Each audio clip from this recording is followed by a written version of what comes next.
ബാക്കി ബ്രാൻഡുകളേക്കാൾ മറ്റു കാര്യങ്ങളെക്കാളൊക്കെ ആദ്യം കഥയ്ക്കാണ് ഇമ്പോർട്ടൻസ് കൊടുക്കാറുള്ളതും എൻ്റെ ഒരു സെലക്ഷൻ പ്രോസസ്സിൽ കഥ കേട്ട് ക്യാരക്ടറിൻ്റെ ഒരു ഇമ്പോർട്ടൻസ് നോക്കിയിട്ടാണ് ചൂസ് ചെയ്യാറുള്ളത്. ഞാനങ്ങനെ ചെയ്യാത്ത ഒരേ ഒരു സിനിമ എന്ന് തന്നെ പറയാവുന്ന പടമാണ് ഹൃദയപൂർവ്വം. ഞാൻ പ്രേമലൂല് കണ്ട മൽഡേവ്സ് എങ്ങനെയായിരുന്നു അതുപോലെ തന്നെ വേണം എന്നുള്ള ഒരു ആവശ്യവുമായിട്ടായിരുന്നു സത്യൻ സാറിന് ഉണ്ടായിരുന്നത്. ആദ്യം തന്നെ നേരെ ഒരു ആംബുലൻസിലേക്കാണ് എന്നെ കയറ്റിയിരുത്തിയത്. അപ്പോൾ ലിറ്ററലി ഡമ്മി ഡെഡ് ബോഡി ഉണ്ട്, ആരുമില്ല, ഷോട്ട് പ്രിപ്പയർ ചെയ്യാനൊക്കെ ഉള്ള സമയങ്ങളുണ്ട്. ഡാർക്കടിയാൻ തുടങ്ങി. തരുൺ ചേട്ടൻ വന്നിട്ട് കറക്റ്റായിട്ടൊരു ബ്രീഫിങ് തന്നു. നിങ്ങളുടെ കൂട്ടുകാരനാണ് മരിച്ചിരിക്കുന്നത്, ക്ലാസ്സിൽ പഠിക്കുന്ന ബെസ്റ്റ് ഫ്രണ്ടാണ്, ബാക്കി പിടിച്ചോ, അതാണ് പരിപാടി. ഇത് വന്നിട്ട് പറഞ്ഞു, നിന്റെ കരച്ചിലൊക്കെ ഭയങ്കര ബോറായിരുന്നു കേട്ടോ എന്ന് അവൻ എടുത്തു പറഞ്ഞു. തകർന്നു. കാരണം ഞാൻ എനിക്ക് ഇമോഷണൽ പരിപാടിയൊക്കെ പിടിക്കാൻ പറ്റും എന്നുള്ള നമ്മുടെ വിശ്വാസത്തിലായിരുന്നു ഇരുന്നിരുന്നത്. പിന്നെ എപ്പോഴും ഓപ്പോസിറ്റ് നിൽക്കുന്ന ആക്ടറുടെ റിയാക്ഷൻസും പെർഫോമൻസും ആണ് കോമഡിയിൽ ഏറ്റവും അധികമായിട്ട് ഹെൽപ്പ് ചെയ്യുന്നത്.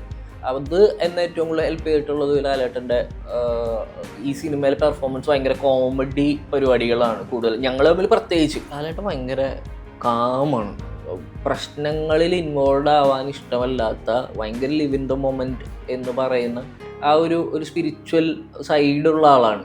അതിന് വേണ്ടിയിട്ട് വിഷമിക്കാൻ പോലും ഇഷ്ടമില്ലാത്ത ആളെന്ന് പറയാം നമുക്ക് വേണമെങ്കിൽ, ദേഷ്യപ്പെടാൻ പോലും അല്ല. ഫസ്റ്റ് ടൈം റിയൽ ലൈഫിൽ മോഹൻലാൽ എന്ന് പറയുന്ന ആൾ ഹേർട്ടായിട്ട് ഞാൻ കണ്ടു. ലാലേട്ടനെ ഏറ്റവും കൂടുതൽ കമ്പനി അടിക്കുന്നത് ഭയങ്കര ഗ്രൗണ്ടിൽ നിൽക്കുന്നവരുടെ കൂടെയാണ്. അപ്പം അത് ഗ്രൗണ്ടഡ് ആണ് ആളെപ്പോഴും. ഞാൻ എന്നെ ഏറ്റവും സ്റ്റൈലൈസ്ഡ് ആയിട്ട് കണ്ട, അല്ലെങ്കിൽ എൻ്റെ കൂടെയുള്ള എല്ലാ ആക്ടേഴ്സിനെയും ഏറ്റവും സ്റ്റൈലൈസ്ഡ് ആയിട്ട് കണ്ട സിനിമയാണ് ടിക്കി ടാക്ക. ഞാൻ റെഡിറ്റിലൊക്കെ വായിച്ചായിരുന്നു 1-2 ഇത്. ഇവര് ബ്രദർ സിസ്റ്റർ ആണെന്ന് പറഞ്ഞിട്ട്, പക്ഷേ ഇത് ഞങ്ങൾ ജീവിക്കല്ല. സംഗീത് പ്രതാപാണ് ഇന്ന് റിപ്പോർട്ടിൽ നമ്മുടെ ഇപ്പോൾ. സംഗീത്, വെൽക്കം. Thank you. എനിക്ക് ചോദിക്കാനുള്ളത് ഹൃദയപൂർവ്വത്തിൻ്റെ ഫസ്റ്റ് ലുക്ക് പോസ്റ്ററിനെ കുറിച്ചാണ്. അപ്പോൾ നമ്മളെല്ലാവരും ലാലേട്ടൻ്റെ ബർത്ത്ഡേക്കാണ് ഈ ഫസ്റ്റ് ലുക്ക് റിലീസ് ചെയ്യുന്നത്. നമ്മളെല്ലാവരും വെയിറ്റ് ചെയ്യുന്നത് ലാലേട്ടൻ്റെ ഒരു എക്സ്ക്ലൂസീവ് ഒരു സിംഗിൾ സ്റ്റില്ല് വരുമെന്നാണ് എല്ലാവരും പ്രതീക്ഷിക്കുന്നത്. അവിടേക്കാണ് സംഗീതം മാളവിക അടങ്ങുന്ന ലാലേട്ടൻ്റെ ഇപ്പോൾ ഉള്ളൊരു സ്റ്റില്ല് വരുന്ന ഫസ്റ്റ് ലുക്ക്. അപ്പോൾ ഇത് ഒരു ലാലേട്ടൻ്റെ ബർത്ത്ഡേക്ക് ഒരു ഫസ്റ്റ് ലുക്ക് വരുന്നു, അതിൽ സംഗീത് ഫീച്ചർ ചെയ്യുന്നു എന്ന് പറയുന്നത് വലിയ കാര്യമാണ്. കാരണം അന്ന് എല്ലാവരും ഈ ഫോട്ടോ ഷെയർ ചെയ്യും, ഈ ഷെയർ ചെയ്യുന്ന എല്ലാ ഫീഡുകളിലും സംഗീതം പോവുകയാണ്. ഈ ഫസ്റ്റ് ലുക്കിൽ സംഗീതം ഉണ്ടെന്ന് അറിഞ്ഞൊരു മൊമെൻറ്റും പിന്നീട് ഇത് റിലീസ് ആയതിനു ശേഷമുള്ള ഒരു പ്രതികരണമൊക്കെ എങ്ങനെയായിരുന്നു? ഞങ്ങളുടെ ഷൂട്ട് നടന്നുകൊണ്ടിരിക്കുമ്പോൾ തന്നെ ചെറിയ പോസ്റ്റർ ഡിസ്കഷൻസും ഐഡിയാസൊക്കെ അവിടെ നടക്കുന്നുണ്ടായിരുന്നു. അപ്പോൾ ഒരു ദിവസം എനിക്ക് തോന്നുന്നു വെരി ലാസ്റ്റ് ഡേ ഷൂട്ടിൻ്റെ അന്നാണെന്ന് തോന്നുന്നു, നമ്മുടെ ഡിസൈനർ യെല്ലോ ടൂത്താണ് ഡിസൈൻ ചെയ്യുന്നത്, ഇപ്പോഴത്തെ ലീഡിങ് എല്ലാ പോസ്റ്റേഴ്സും ചെയ്യുന്നത്. അപ്പോൾ വിമലും എൻ്റെ ഫ്രണ്ടാണ്. വിമൽ ഓടി വന്നിട്ട് എന്നെ മാറ്റി നിർത്തിയിട്ട് പറഞ്ഞു, സത്യൻ സാർ പറഞ്ഞേക്കുന്നത് നീയും ലാലേട്ടനും ഉള്ളൊരു പരിപാടി വരണം എന്നുള്ളതാണ് എന്ന് പറഞ്ഞു, ഫസ്റ്റ് ലുക്കായിട്ട് വരട്ടെ. അപ്പോൾ ആ മൊമെൻ്റൊക്കെ നമ്മൾക്ക് ഭയങ്കര പ്രഷ്യസാണ്. കാരണം ഇവർ നമ്മളെ ഒരു മാർക്കറ്റിംഗ് ഫേസ് ആയിട്ട് കൂടി ഇതിൽ കാണുന്നു, അല്ലെങ്കിൽ സിനിമയുടെ സ്വഭാവം എന്താണ്, വൈബ് എന്താണെന്ന് മനസ്സിലാക്കാൻ സത്യൻ സാർ എപ്പോഴും പറയുമായിരുന്നു, ഈ സിനിമ എന്ന് പറയുന്ന ഒരു 2 ജനറേഷൻ്റെ ഒരു കൊളാബറേഷൻ ആണെന്നുള്ളത്.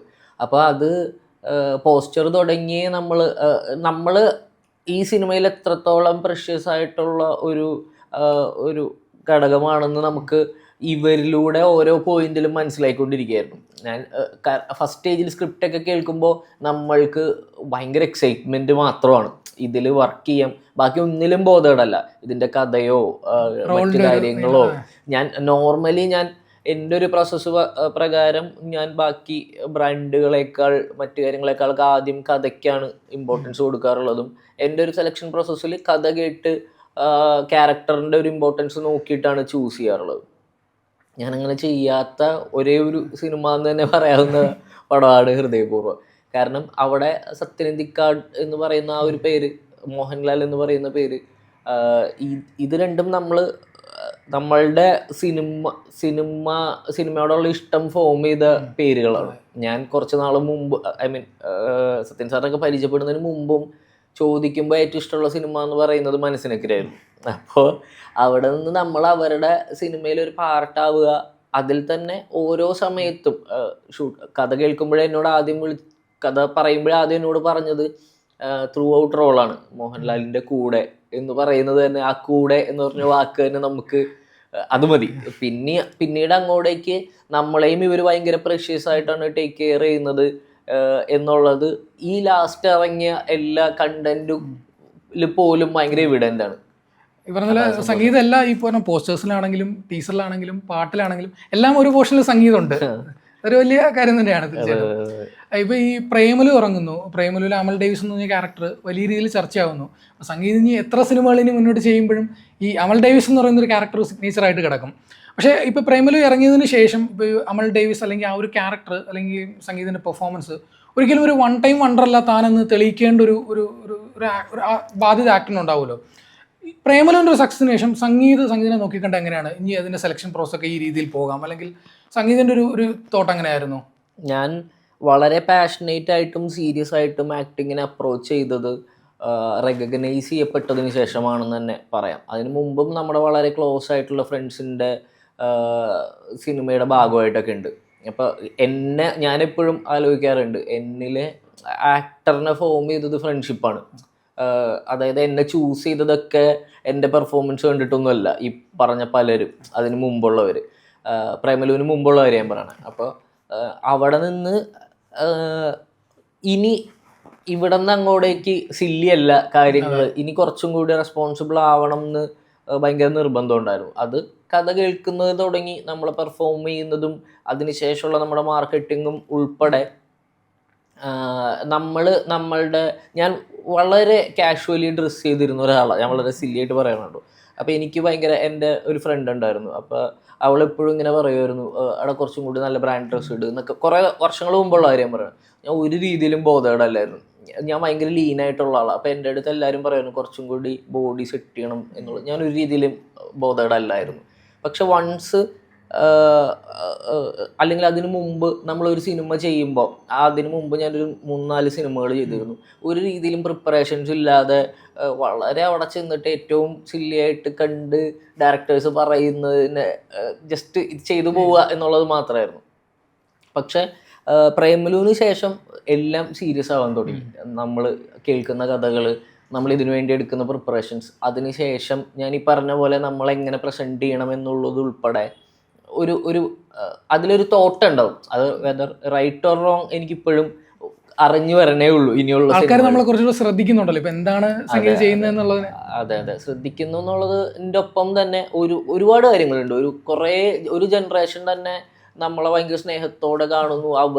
എനിക്ക് മെസ്സേജസ് ഒക്കെ വരുമ്പോൾ ഭയങ്കര സർപ്രൈസ്ഡ്.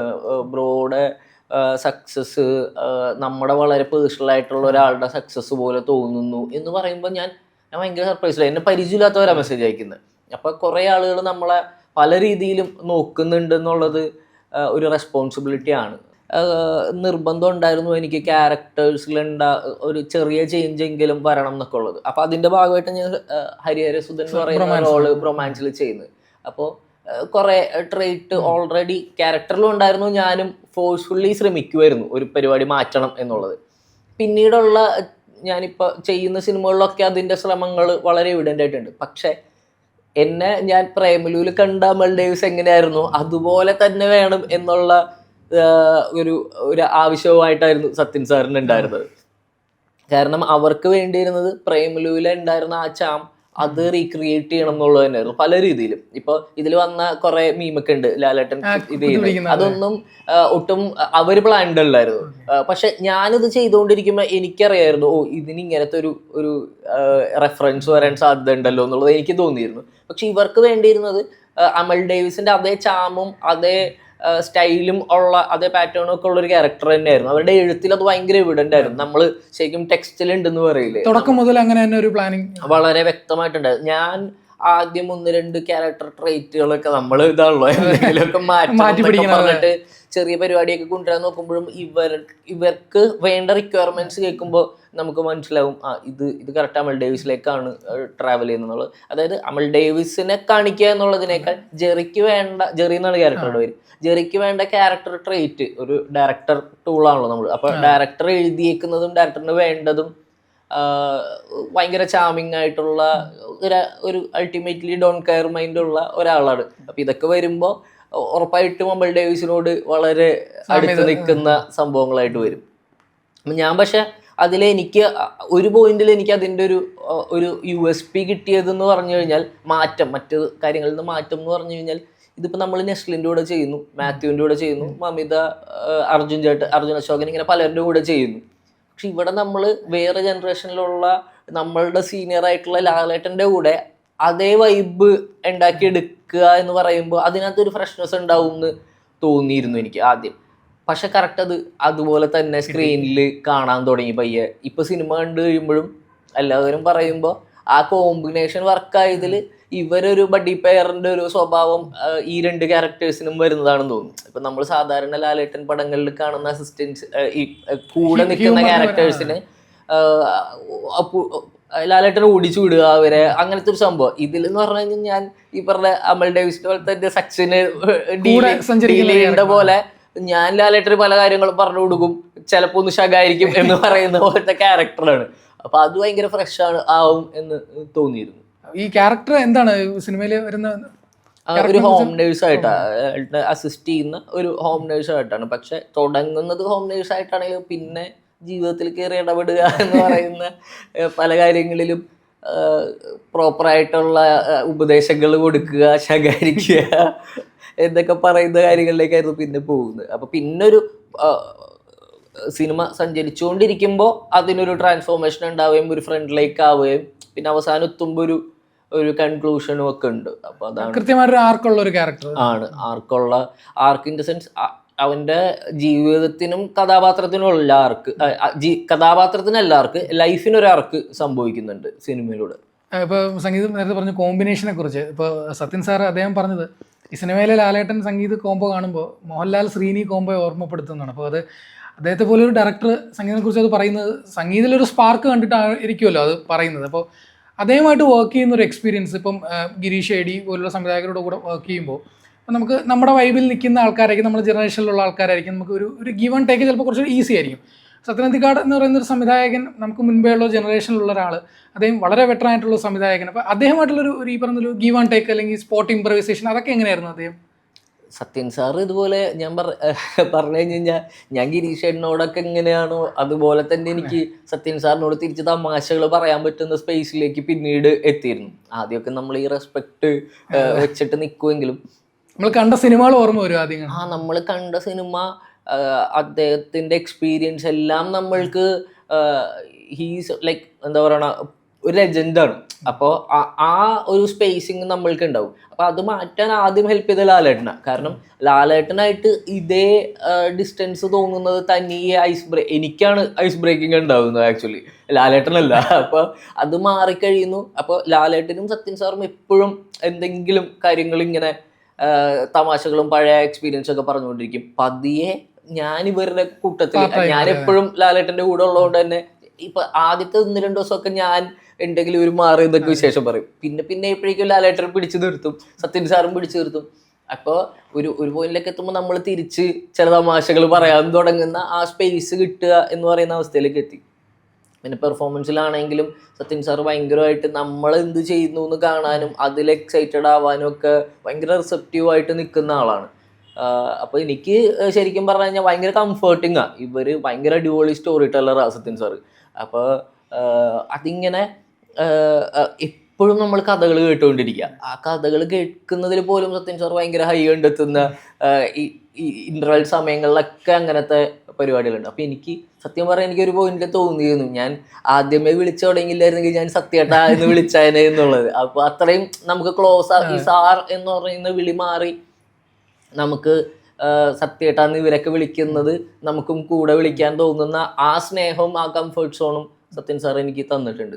ജസ്റ്റ് ഒരു ക്യൂരിയോസിറ്റിയെ കുറിച്ച് ചോദിക്കുകയാണ്, ഈ സിനിമയിലെ ഫസ്റ്റ് ഷോട്ട് അതിൻ്റെ ഒരു ഓർമ്മകൾ എങ്ങനെയായിരിക്കും? ആദ്യമായിട്ട് വരുന്നു, ഈ പറയുന്ന പോലെ നേരത്തെ പറഞ്ഞ പോലെ ആദ്യം കംഫർട്ട് ആവാൻ കുറച്ച് ടൈം എടുത്തു എന്ന് പറഞ്ഞു. അപ്പോൾ ഈ ഫസ്റ്റ് ഷോട്ട് ചെയ്യുന്ന സമയത്ത് എങ്ങനെയായിരുന്നു അതിൻ്റെ ഒരു? ഫസ്റ്റ് ഷോട്ടിൽ ശരിക്കും പറഞ്ഞാൽ എല്ലാവർക്കും അദ്ദേഹം പറയണം, നമ്മൾക്ക് ക്യാരക്ടറിനെ പറ്റിയിട്ട് ചെറിയൊരു ധാരണയോ ഒരു കൺവിക്ഷനോ ഉണ്ടാവും. ഇതാണ് ക്യാരക്ടർ എന്നുള്ളത് വായിച്ചതിൽ നിന്നും ഇതിനു മുമ്പ് കഥ പറഞ്ഞതിൽ നിന്നൊക്കെ ഉള്ളത്. എക്സാക്ട് ഈ ക്യാരക്ടറിനെ ഫോം ചെയ്യുന്ന ഒരു പ്രോസസ്സ് നടക്കുന്ന ആദ്യത്തെ 1-2 ദിവസങ്ങളിലാണെന്ന് എനിക്ക് തോന്നാറുണ്ട്. അത് കഴിയുമ്പോഴേക്കും പിന്നെ നമ്മൾ ആ ഫ്ലോയിലേക്ക് വീഴും. ഡയറക്ടറിന് വേണ്ടത് എന്താണെന്നൊരു ഒരു മീറ്ററും ആ ഗ്രാഫും ആ ട്രേറ്റ്സും ഒക്കെ കിട്ടിക്കഴിഞ്ഞാൽ പിന്നെ നമ്മൾ അതിന്റെ പോക്കിലങ്ങോട്ട് ഒഴുകും. അപ്പോൾ എനിക്ക് ഫസ്റ്റ് ഷോട്ട് എനിക്ക് ഇപ്പോഴും ഓർമ്മയുണ്ട്. ഞാനൊരു ഒരു ഒരു ഭയങ്കര പടത്തിലെ തന്നെ ഭയങ്കര ഫസ്റ്റ് ഒരു സ്റ്റാർട്ടിങ്ങിലുള്ള ഒരു ലാലേട്ടനെ കാണിക്കുന്ന ഒരു ഏരിയയാണ്. അപ്പോൾ ആ സ്ഥലത്ത് എൻ്റെ ഒരു ഡയലോഗിൽ നിന്നാണ് ആ സീൻ കംപ്ലീറ്റ് ആവുന്നത്. അപ്പോൾ കറക്റ്റായിട്ട് സത്യൻ സാറ് വന്ന് അതിൻ്റെ മോഡുലേഷൻ ഉൾപ്പെടെ പറഞ്ഞു കാണിച്ചു. ഞാനിങ്ങനെ ഒരു പാറ്റേണിൽ പറയുമ്പോൾ വന്നിട്ട് ഇങ്ങനെ പറഞ്ഞാൽ മതി എന്ന് പറഞ്ഞ് അതായിരുന്നു എനിക്കിങ്ങനെ കറക്റ്റ് ഡയലോഗ് മോഡുലേഷൻ പറഞ്ഞു തന്ന ഒരേ ഒരു സീൻ. അപ്പം അത് കിട്ടി. അപ്പം എനിക്ക് ഞാൻ പറഞ്ഞ പോലെ പയ്യെ ആ ദിവസങ്ങളിലെ റിയാക്ഷൻസ് വഴിയും നമ്മൾ ചെയ്ത നമ്മൾ മോഡുലേറ്റ് ചെയ്യുന്നത് വഴിയൊക്കെ എനിക്ക് ഇവർക്ക് വേണ്ട നമ്മളൊരു 1 2 3 തേർഡ് ടേക്ക് ഒക്കെ ആകുമ്പോൾ നമുക്ക് മനസ്സിലാവും എന്താണ് വേണ്ടത്, ഏത് രീതിയാണ് നമ്മൾ. അങ്ങനെ എനിക്കൊരു പാറ്റേൺ കിട്ടുകയും പിന്നെ അവർക്കും നമ്മളെന്തെങ്കിലും മാറി ചെയ്താലും ഒക്കെ നമ്മൾ അതാണ് ആ കറക്റ്റ് ഒരു സിംഗിലേക്ക് എത്തിക്കഴിയുമ്പോൾ പിന്നെ നമ്മൾക്ക് അവരെയും അവർക്ക് നമ്മളെയും ഒക്കെ എന്ത് ചെയ്താലും ഇഷ്ടപ്പെടുന്ന പരിപാടിയിലേക്ക് വരും. അപ്പോൾ സംഗീത എഡിറ്ററായിട്ട് തുടങ്ങിയ ഒരാളാണ്. ഇപ്പം നമ്മൾ എഡിറ്റ് ചെയ്യുന്ന സമയത്ത് പല പെർഫോമൻസുകളും നമ്മളെ മുന്നിലേക്ക് വരികയാണ്. ഈ പെർഫോമൻസുകളുടെ ഏറ്റക്കുറച്ചിലുകൾ ഒരു എഡിറ്റർ പറയുന്ന വെട്ടി ഒതുക്കുക എന്ന് പറയുന്ന ഒരു ചടങ്ങൊരു എഡിറ്ററിനുണ്ട്. അപ്പോൾ പല പെർഫോമൻസുകളും ബിഹൈൻഡ് ദ സീൻ കണ്ട ഒരാളാണ് സംഗീത്. അപ്പോൾ സംഗീത് ഒരു ക്യാമറയുടെ ഫ്രണ്ടിൽ നിൽക്കുമ്പോൾ ഈ എഡിറ്ററായിട്ട് നിന്ന് ഈ പല പെർഫോമൻസുകളും കണ്ട ഈ ഒരു എക്സ്പീരിയൻസ് ഏതെങ്കിലും തരത്തിൽ ആസ് ആൻ ആക്ടർ ഹെൽപ്പ് ചെയ്തിട്ടുണ്ടോ? എന്നെ വളരെ സബ്കോൺഷ്യസ്ലി ഹെൽപ്പ് ചെയ്തിട്ടുള്ള ഒരു കാര്യമാണ്. ഞാൻ ഏറ്റവും കൂടുതൽ പെർഫോമൻസ് പിക്ക് ചെയ്യുന്നതിലായിരുന്നു. നമ്മൾക്ക് എല്ലാ എഡിറ്റേഴ്സിനും ഓരോരോ കാര്യങ്ങളുണ്ടാവുമല്ലോ, അവർ ചൂസ് ചെയ്യുന്ന കാര്യങ്ങൾ എല്ലാം നമ്മളിതിൻ്റെയൊക്കെ മിക്സിലാണ് വർക്ക് ചെയ്യുന്നത്. എന്നാൽ കൂടി ഞാനിപ്പം തിരിഞ്ഞിരുന്ന് ആലോചിക്കുമ്പോൾ ഞാൻ വളരെ number of times performance not okay ഷോട്ട്സിൽ നിന്നൊക്കെ കണ്ട് ചെറിയ റിയാക്ഷൻസ് ആണെങ്കിൽ പോലും എനിക്കിപ്പോഴും ഓർമ്മയുണ്ട്. ഇപ്പോൾ ഒരേ ഡയലോഗിൻ്റെ ഡിഫറെൻറ്റ് റിയാക്ഷൻസ് ഞാൻ 4-5 ലെയറിലിടും, ഇട്ടിട്ട് പ്ലേ ചെയ്ത് നോക്കും ഇതിലേതാണ് ഏറ്റവും ഹൃദയത്തിൽ കിടക്കുന്നത്, ഏറ്റവും ഭംഗിയായിട്ടിരിക്കുന്നത് എന്നൊക്കെ പറഞ്ഞു. അപ്പം അന്ന് തുടങ്ങിയ ഈ പറഞ്ഞ പെർഫോമൻസിൽ ഭയങ്കര ഒരു ഒബ്സഷൻ ഉണ്ടായിരുന്നു. ഞാൻ പെർഫോം ചെയ്യുന്നോ ഞാൻ അവിടെ ചെയ്തു നോക്കുന്നു എന്നുള്ളതല്ല, പിക്ക് ചെയ്യുന്ന എഡിറ്റിൽ നമ്മൾ പിക്ക് ചെയ്യുമ്പോൾ പെർഫോമൻസസ് പിക്ക് ചെയ്യാൻ എനിക്ക് ഭയങ്കര ഒരു ഇഷ്ടമുള്ള ഒരു ഏരിയ ആയിരുന്നു. അപ്പോൾ അതിൻ്റെ ഭാഗമായിട്ട് ഒരുപാട് ഷോട്ടുകൾ കാണുക, ഒരുപാട് വെറ്ററനായിട്ടുള്ള ആക്ടേഴ്സിൻ്റെ ഒക്കെ പെർഫോമൻസ് റിപ്പീറ്റഡ്ലി കാണുക. നമ്മൾ ഒരു സിനിമ ഒരുപാട് കാണുന്നതിനേക്കാൾ ഭയങ്കര ഹെൽപ്ഫുള്ളാണിത്. കാരണം ഒരു ഷോട്ടിൻ്റെ ഒരു ട്രാൻസിഷൻ ഉണ്ടാവുമല്ലോ, അവരെടുക്കുന്ന എല്ലാ ബ്രീത്തുകളും അവരെടുക്കുന്ന എല്ലാ ടൈമിങ്ങുകളും എല്ലാം കാണാൻ പറ്റും ഒരു ഒറ്റ ഷോട്ടിൽ. ഇവർ പെർഫോം ചെയ്യുമ്പോൾ അങ്ങനെയാണ് ഒറിജിനൽ ഫോമിൽ കാണുന്നത് നമുക്ക് കാണാൻ പറ്റും, റിപ്പീറ്റഡ്ലി കാണാൻ പറ്റും. അപ്പം അത് ഞാൻ പിന്നീടൊക്കെ ആലോചിക്കാറുണ്ട്, ചിലപ്പോൾ ഇതായിരിക്കാം സബ് കോൺഷ്യസ്ലി ഹെൽപ്പ് ചെയ്തിട്ടുള്ളത് എന്നുള്ളത്. കാരണം എനിക്കൊരു ബാക്ക്ഗ്രൗണ്ടും ഇല്ല. അതായത് ഞാൻ പണ്ട് മിമിക്രി ചെയ്യുമായിരുന്നു, മോണാക്ട് ചെയ്യുമായിരുന്നൊക്കെ ഉണ്ടെങ്കിലും ഒരു സിനിമയുടെ ആക്ടിങ്ങിലേക്ക് എത്തുമ്പോൾ അല്ലെങ്കിൽ ഭയങ്കര റിയലിസ്റ്റിക് ആയിട്ടുള്ള ഒരു ആക്ടിങ്ങിലേക്ക് എത്തുമ്പോൾ ഞാൻ അതിൽ പ്രിപ്പയർഡ് അല്ല, പഠിച്ചിട്ടില്ല. അപ്പോൾ അതിൽ എങ്ങനെയോ ഇപ്പം എൻ്റെ ആശാനുണ്ട് ഷമീർക്ക് ഒരു ദിവസം റൊമാൻസ് കണ്ടു കഴിഞ്ഞിട്ടാണ് നമ്മൾ വിളിച്ചിട്ട് പറഞ്ഞു, അവിടെ നിനക്ക് ഭയങ്കര ടൈമിംഗ് ഉണ്ടെന്ന് പറഞ്ഞു. അപ്പം എനിക്ക് ഇപ്പോഴും എനിക്കറിയില്ല. ഇത് ഒരു സിനിമയിൽ വന്നിട്ട് സംഗീത റൊമാൻസിലെ ടൈമിംഗ് ഇടുന്ന് പറഞ്ഞു കഴിഞ്ഞാൽ എനിക്കത് റീക്രിയേറ്റ് ചെയ്യാറില്ല, അതെങ്ങനെയാണെന്ന് അറിയില്ല. അല്ലെങ്കിൽ ഇവർ പറയുമ്പോൾ ഇതാണ് ഇവര് ടൈമിംഗ് എന്ന് പറയുന്നത് എന്നുള്ള കറക്റ്റ് അതിനെ പ്രിസൈസ്ഡ് ആയിട്ട് എക്സ്പ്ലെയിൻ ചെയ്യാൻ എനിക്കറിയില്ല. നമ്മളതൊരു വരുന്ന പോലെ ചെയ്തു പോവുക എന്നുള്ളതിലാണ്. അപ്പം അതിന് ചിലപ്പോൾ ഹെൽപ്പ് ചെയ്തിട്ടുണ്ടാവുക ഇതായിരിക്കും. ഈ പെർഫോമൻസിനെ കുറിച്ച് പറയുമ്പോൾ എനിക്ക് ചോദിക്കാനുള്ള ഈ തുടരുമിൻ്റെ OTT റിലീസിന് ശേഷം ഒരുപാട് ചർച്ചയായ ഒരു ഷോട്ടാണ് ഈ പവി മരിച്ചു കിടക്കുന്ന സമയത്ത് ഒരു ഔട്ട് ഓഫ് ഫോക്കസ് സീനിൽ സംഗീത് കരയുന്നൊരു മൊമെൻറ്റ്. ഇത് ഒരാൾ സ്ക്രീൻഷോട്ട് ചെയ്ത് ഇടുകയും ഇതിനെക്കുറിച്ച് ഒരുപാട് ചർച്ചകളൊക്കെ നടക്കുകയും ചെയ്യുന്നു. അപ്പോൾ ഹ്യൂമർ മാത്രമല്ല, ഇത്രയും സ്ട്രോങ് ഇമോഷണൽ സീനുകളും ചെയ്യാൻ പറ്റുമെന്നുള്ളൊരു സംഗീതിൻ്റെ ഒരു സ്റ്റേറ്റ്മെൻറ്റ് കൂടിയാണ് ആ ഒരു സീൻ എന്ന് പറയുന്നത്. ഇതിൻ്റെ ഈ ഒരു പോസ്റ്റ് OTT റിലീസ് ചർച്ചകളൊക്കെ എങ്ങനെയായിരുന്നു ഈ സീന് വന്നതിന് ശേഷം? തിയേറ്ററിൽ ചിലപ്പോൾ നമ്മളത് നോട്ട് ചെയ്യണമെന്നില്ല, പക്ഷേ OTT-ലാകുമ്പോൾ ഓരോ സീനുകളും എടുത്ത് ചർച്ച ചെയ്യുന്നു. അത് എങ്ങനെയായിരുന്നു ആ ഒരു തുടരും? അതിൻ്റെ ഒരു പ്രോസസ്സ് ഭയങ്കര കോമഡി ആക്ച്വലി. കാരണം എനിക്ക് വളരെ നമ്പർ ഓഫ് ഡേയ്സ് കുറവേ ഉണ്ടായിരുന്നുള്ളൂ തുടരുമ്പോൾ. അപ്പോൾ ഒരു മെയിൻ നമ്മുടെ വെർബലി ഡയലോഗ്സ് ഉള്ള സീക്വൻസും നമ്മുടെ ചേസ് സീക്വൻസും ഒക്കെ ഒരു 4 ദിവസം 5 ദിവസത്തിൽ തീരുകയും പിന്നെ ഒരു മെയിനായിട്ടുള്ള ഒരു 3 ദിവസം എനിക്ക് പറയണ്ടായിരുന്നു. ക്ലൈമാക്സ് ഷൂട്ട് എല്ലാ ആർട്ടിസ്റ്റുകളും ഉള്ള ഷൂട്ടാണെന്നുള്ളതായിരുന്നു നമ്മളോട് പറഞ്ഞിരുന്നത്. ഇതിനു വേണ്ടി വരുന്നു, അപ്പോൾ സെറ്റിംഗ് അപ്പാണ് എല്ലാ രീതിയിലും. അപ്പോൾ ആദ്യം തന്നെ നേരെ ഒരു ആംബുലൻസിലേക്കാണ് എന്നെ കയറ്റിയിരുത്തിയത്. അപ്പോൾ ലിറ്ററലി ഡമ്മി ഡെഡ് ബോഡി ഉണ്ട്, ആരുമില്ല, ഷോട്ട് പ്രിപ്പയർ ചെയ്യാനൊക്കെ ഉള്ള സമയങ്ങളുണ്ട്. ഞാനിവിടെ ഇരുന്ന് ഡാർക്ക് അടിക്കാൻ തുടങ്ങി. കാരണം നമ്മളും ഈ ഡെഡ് ബോഡിയും മാത്രമേ ഉള്ളൂ. ഇതുമായിട്ട് ഇരിപ്പ് കുറേ നേരം ഇങ്ങനെ പോകുന്നു, ഷോട്ട് പ്രിപ്പയർ ആയി വരുന്നു. ഇത് ആംബുലൻസുകാരൻ്റെ പ്രശ്നങ്ങൾ കൊണ്ട്, പല കാരണങ്ങളുണ്ട്, മഴ എല്ലാം ഉള്ളതുകൊണ്ട് റിപ്പീറ്റഡ്ലി ടേക്ക് പോകുന്നു. ഓൾറെഡി ബോഡിയുടെ കൂടെ ഞാൻ കുറേ നേരം സ്പെൻഡ് ചെയ്തു. അതിനുശേഷം നേരെ ഇറങ്ങുന്നത് മഴയത്തേക്കാം. അപ്പം മഴ എന്ന് പറയുന്നത് എല്ലാ ഷോട്ടിലും മഴയാണ് അവിടെ ഇറങ്ങുന്നത് തുടങ്ങി. അപ്പം ആദ്യം ഈ കൂടെ ഉള്ളവന്മാരൊക്കെ എന്ന് ചീത്ത, അതായത് ആ ബാക്കിയുള്ള ഫ്രണ്ട്സ് ഗ്രൂപ്പ് ഉണ്ടല്ലോ, അവന്മാർ ചെയ്തു നീ രക്ഷപ്പെട്ട്, നീ ആംബുലൻസിൽ മഴയൊന്നും കൊള്ളാണ്ടിരിക്കുകയാണല്ലോ. സംഭവം ഞാൻ ബോഡിയുടെ കൂടെ ഇരിക്കുന്നതിൻ്റെ പ്രശ്നത്തിൽ ഞാൻ മഴ കൊള്ളാൻ റെഡി ആയിട്ടാണ് ഞാനിരിക്കുന്നത്. വന്നിറങ്ങി മഴ എന്ന് പറഞ്ഞു കഴിഞ്ഞാൽ നമ്മളിങ്ങനെ ആദ്യം ഫുൾ മഴയത്ത് ഇത് സ്പെൻഡ് ചെയ്യുന്നു. അതിനുശേഷം ഷെഡിലേക്ക് കയറി കഴിയുമ്പോൾ വീണ്ടും നനയാൻ വേണ്ടിയിട്ട് ഓരോ ഷോട്ടിന് മുമ്പ് വരുന്നു, കുപ്പിയിൽ വെള്ളത്തിൽ നമ്മൾ ഇത് ചെയ്യുന്നു. ഇങ്ങനെയായിരുന്നു അതിൻ്റെ പ്രോസസ്സ്. അപ്പോൾ ഒരു 3 ദിവസം ഭയങ്കര ടയറിങ് ആയിരുന്നു. അപ്പം ഇതിനോടൊപ്പം നമുക്ക് തന്നെ അറിയാം, നമ്മൾ ഇവിടെ ഒരു ബാക്ക്ഗ്രൗണ്ട് ആർട്ടിസ്റ്റിനെ പോലെയാണ് നമ്മൾ നിൽക്കുന്നത്. നമ്മൾ പക്ഷെ മെയിൻ ഫ്രെയിമിൽ ഇവരുടെ ഇപ്പോൾ ശോഭന മാമും അർഷയും അവരൊക്കെയാണ് അവിടെ മെയിൻ ആ പട്ടിയൊക്കെയാണ് അവിടെ മെയിൻ പെർഫോം ചെയ്യുന്നത്. ഇമോഷണലി ആളുകൾക്ക് അവിടെ കണക്ട് ചെയ്യേണ്ടത് അവരൊക്കെയാണ്. അപ്പം നമ്മൾ ബാക്കിൽ നിൽക്കുമ്പോൾ തരുൺ ചേട്ടൻ വന്നിട്ട് കറക്റ്റായിട്ടൊരു ബ്രീഫിങ് തന്നു. നിങ്ങളുടെ കൂട്ടുകാരനാണ് മരിച്ചേക്കുന്നത്, ക്ലാസ്സിൽ പഠിക്കുന്ന ബെസ്റ്റ് ഫ്രണ്ടാണ്, ബാക്കി പിടിച്ചോ, അതാണ് പരിപാടി എന്ന് പറഞ്ഞു. അപ്പം നമുക്കറിയാം എന്താണ് അവിടെ സംഭവിക്കാൻ സാധ്യതയുള്ളത്. എനിക്ക് ആ ഒറ്റ ബ്രീഫിങ്ങിൽ നിന്നാണ് എനിക്ക് ട്രിഗർ ചെയ്തത്. ഇത് നോർമലി ബാക്കിൽ വിഷമിച്ച് നിന്നാൽ പോരല്ലോ എന്നുള്ളൊരു ട്രിഗർ എനിക്ക് പേഴ്സണലി ഉണ്ടാവുന്നത്. അവിടെ നിന്ന് ഞാൻ മറ്റേ ആക്ഷൻ വിളിക്കുമ്പോൾ നമുക്ക് തോന്നുന്ന ഒരു ഇൻഡ്യൂഷനിൽ നമ്മൾ കരയുക എന്ന് പറയുന്നതായിരുന്നു.